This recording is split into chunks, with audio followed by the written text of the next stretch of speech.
numérique, l'éducation et la recherche, la souveraineté sanitaire. kii xam na li ko yëkkati. te xam na fi mu war a teg Sénégal pour mu développer. pendant 12 bonnes années. yi nga xamante ni Macky Sall dafi ñëw ba dem zéro industrialisation la def. et aujourd'hui monde bi amul dëkk bu war a développer wala bu nekk ci voie de développement te amul industrie. c'est impossible. donc foofu dafa am lu ñu àdduna bi rawee te dañ ko war a dabu nu mu gën a gaawee Ousmane Sonko ne loolu day sama yittele donc naa fexe ba 5 questions yi pourtant 5 axes yi boo ko développé. mooy que ni tu auras un Sénégal bu développé. industrie nga liggéey ko fexe ba nga xamante ni di nga am ay usines yi nga xamante ni li ngeen di soxla ci réew mi fii lañ koy defaree et loolu ñaata emploi la mën a créer c'est énorme mais ñaata question primaire la mën a régler immédiatement loolu également c'est énorme au lieu ñuy dem di jëggaani di importer di ñëw xam nga le fait d'importer des produits ñëw ba fii day tax yow mi nga xamante ni yaay client final bi destination finale mais njëg gi day cher ci yow mais bu fekkee fii la ñu ko defaree indi la ko jaay la ko mooy que di coût d'importation bi coût de dédouanement beeg yooyu yëpp day teggeeku donc njëg gi day gën a yomb ci yow. mais également Sénégal daf ciy gagné. parce que kooku dina fay directement ay taxes mais doomu Sénégal également dina ci liggéey mais électricité bi nga xamante ni moom la ñuy utiliser également c'est Sénégal donc c'est le Sénégal qui se développe. le secteur sanitaire. mais ñun ñëpp xam nañ ne aujourd'hui priorité la. parce que feebar faju Sénégal c'est un problème. yàlla bu la yàlla nattu nga damm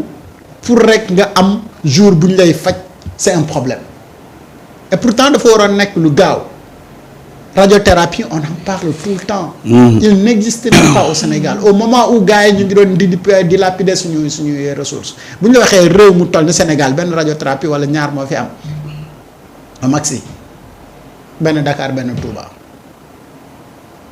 mais loolu du catastrophe.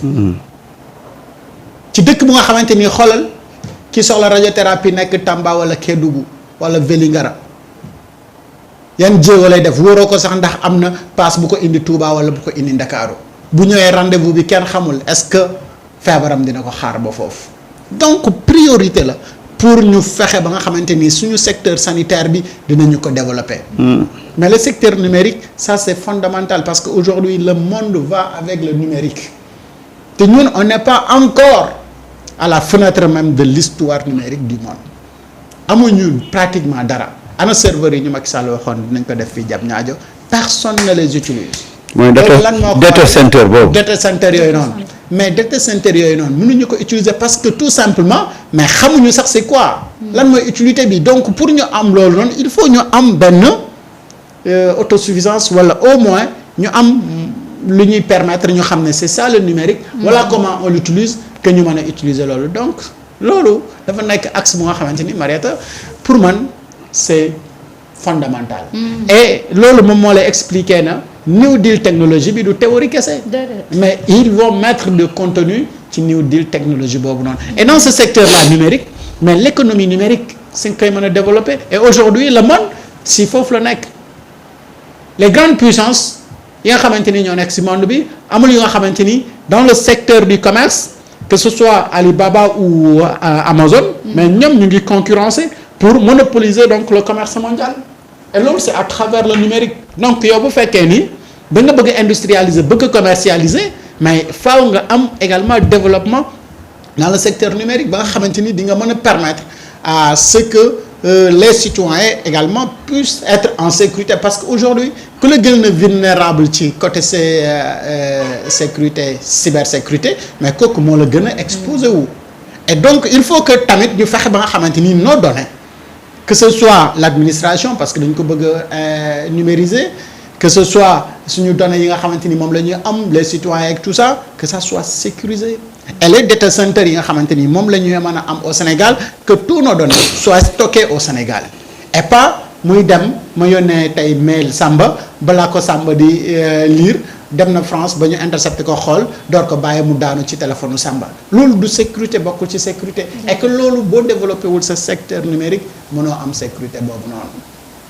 beneen secteur bi lan nga waxoon. L'éducation et la recherche. ah oui. C'est fondamental. Sénégal nee nañu am nañu ay scientifiques ah. nee nañu am nañu ay techniciens. mais parfois man je me demandais sax où sont nos techniciens wala nos ingénieurs soit ayuñu wala ça reste. mais parce que dafa am ay problèmes ci réew mi yu nga xamante ni da nga naan suñu ingénieurs yi ñu demee nii. mais y a la fuite des cerveaux. parce que Oui. day am ñoo xam dañuy nekk fii am xarañ bi am xam-xam bi war a mën a exercer mais pour des questions de moyens ou des questions politiques ils sont pas exploités. bien sûr. ñu daw dem bitim réew. di liggéeyal tubaab bi.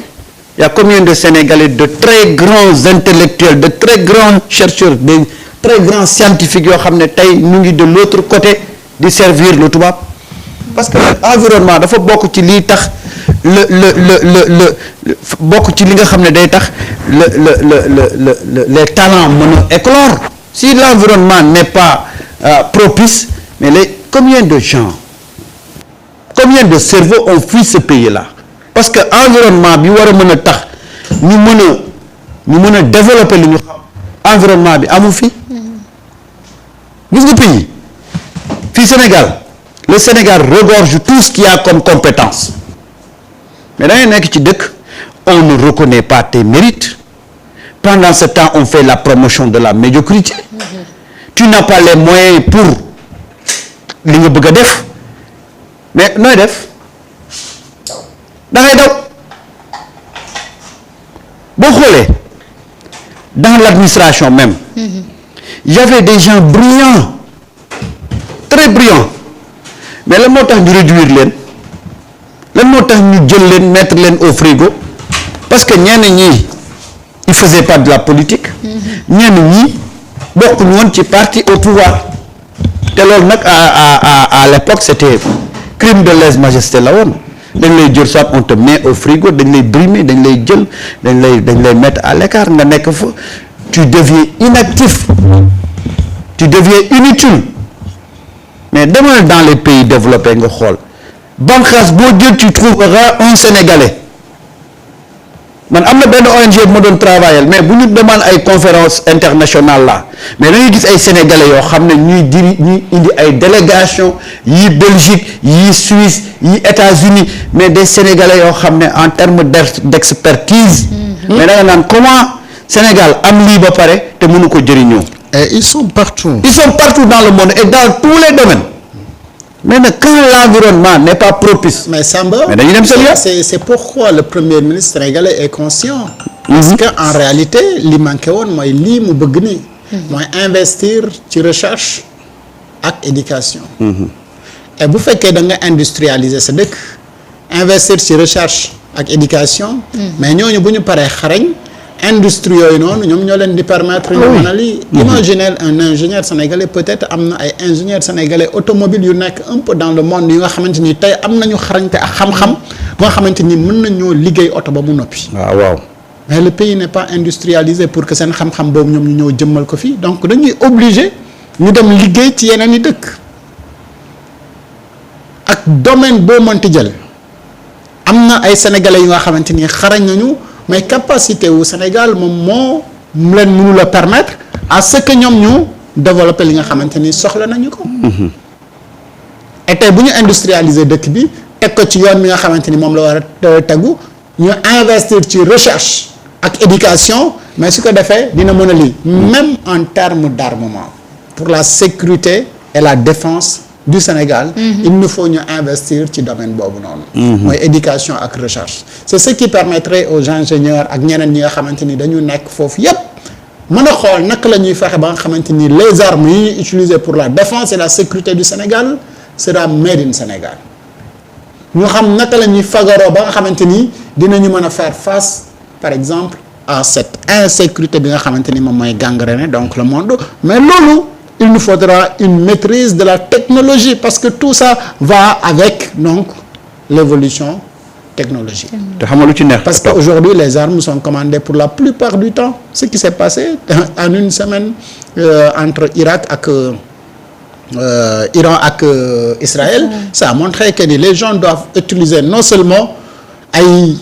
armes yu puissantes te loolu say doomu dëkk rek ñoom ñoo la ko mën a defaral pour que nga bañ a ñàkk vulnérable et loolu pour nga réussir ko il faut nga investir ci éducation ak recherche mais il faudra une maîtrise de la technologie également mais il nous faudra des industries pour ñu mën ko réussir et loolu pour le faire mais il faut avoir une population moo xamante ni en termes de santé dañuy nekk en bonne santé mais une population malade xamuñu benn jotu mbir bi donc mooy secteur yi nga xamante ni moom mooy question yi gën a urgente pour ñu régler ko pour le développement tant que question yooyu noonu régler wuñu ko mais il n'y aura pas de développement. Mariata xam nga lu ci neex donc Ousmane Sonko le premier ministre parce que yaa ngi ko daa nee na ñuy wax le premier ministre c'est le PM. Ousmane de loo ko wax mu loo ko wax mu woo ko. gis nga Ousmane njabootam gi la war a. non Ousmane ci boppam la ay yooyu sonalul ay titre sonaluñ ko. ay PM ak. te xam nga la moo ci neex topp. dañu wax Ousmane premier gis nga fi mu nekk nii élan de solidarité bi am tous les sénégalais yu bari yu ma xam yoo xam ne nekk au niveau de la diaspora ficelé nañ seen projet taxaw pour ñibbi si Sénégal. bien sûr. maintenant nag j'appelle vraiment damay woo état bi mu faciliter leen ce retour là ñu envoyer des missions de prospection wala au moins ñu créer un bureau boo xam ne il va travailler directement avec tous ces Sénégalais là qui ont des projets et qui ont envie de travailler dans ce pays là parce que nag xam nga lu may bañ ñu dem ba benn instant ñu commencer am di douter wala ñuy commencer di décourager parce que guddi yi ñu toll moom doomu Sénégal yu bëree te dëxëñ nañ seen projet ba taxaw pour ñëw pour travailler ici au pays nañ leen ko faciliter nag nañu leen ko faciliter wut je sais pas créer un bureau boo xam ne bu ñu ñëwee y a pas de protocole y a pas de wiiri y a pas de c'est-à-dire il faut que les choses aillent vite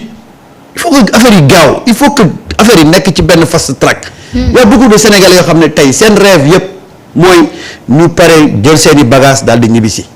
avec des projets structurants ñooñu nag dañ leen koy faciliter bu ñu ñëwee mu am un répondant sur place bu ñu fi ñëw ñu naan la xaaral ñu lay booleeg secrétaire yi Birame Souleye wala xaaral ñu lay booleeg non nañu def benn bureau boo xam ne tous les Sénégalais de la diaspora yi désiré di ñëw bu ñu ñëwee ñu mën a am un interlocuteur et puis ñu càmbar seen projet waxtaan ci xool nan lañ koy jëmmalee parce que nag dafa am période boo xam ne li tubaab di wax il faut battre le fer quand il est chaud instant bii y a un engouement y a un élan y a une dynamique ci moment bi ngay profité nag pour teg des mécanismes yoo xam ne dana pousser les Sénégalais ñu ñëw investir mais nag bu fekkee ne dañuy ñëw après protocole bi commencé waat jaaral fii demal fële kii boo ko woowee doo ko jot woowal si numéro bi après dañuy lasé wu après dañu delluwaat man de dama am yaqin ne bu amee ouverture ci woolaa diaspora ne ñëw leen indi seen xam-xam indi seen expertise indi seen alal ñu investir pour le développement du Sénégal ne serait-ce que ñooñu rek ils peuvent développer le Sénégal absolument parce que man je connais tellement de Sénégalais yu nga xam ne ils sont à l'extérieur di fa gérer yu nga xamante ni da nga naan non comment c'est possible qu'un Sénégalais mën a ñëw ci dëkk bii nii investir ci lu toll nii am fi li yëpp et ces opportunités là dëkk yooyu noonu di leen may ba ñoom ñu mën a tax ñu def loolu mais opportunité yooyu bu ñu ko amee ci Sénégal dinañ def lu romb la ñuy def ci dëkk yooyu noonu alors aujourd'hui li des mooy que l'État am ouverture boobu noonu jox les Sénégalais des opportunités de ñu valoriser ñoom seen xam-xam seen expérience seen expertise ak seen i ambition ñu mën ko def tout à fait mais li nga wax ni moom mooy dëgg ni mais que ni dans ce pays là da ngay ñëw ak ambition yu bëri mais gars yi chaque jour boo xëyee ñuy réduire say ambition di ko réduire ba finalement li nga indi woon ci ay ambition yëpp day jeex tàkk tellement dañ lay fatigué et foo ci manti dem bu ñu xoolee ne kii dafa indi opportunité faaw ñu jéem ci ñun ñëpp profité pour que lii moom mu am mais foo dem ñu ngi xool naka la ñuy mën a soutirer un peu de l'argent ci yow waaw ba finalement projet bi nga xamante ni xaalis xamuñu ne xaalis bi nga indi c'est pour financer le projet mais ñoom xaalis bi nga indi pour financer le projet ñoom moom la ñu bëgg a gàttandu pour lekk ko avant même nga yegg ci projet bi léegi avec ça mais naka nga ni mën a développer donc li nga xamante ni mooy projet bi loolu nañ koy bàyyi xel et que loolu comme li Samba wax état bi moom moo ci war a dimbali ñooñu di ñëw pour investir ñu fexe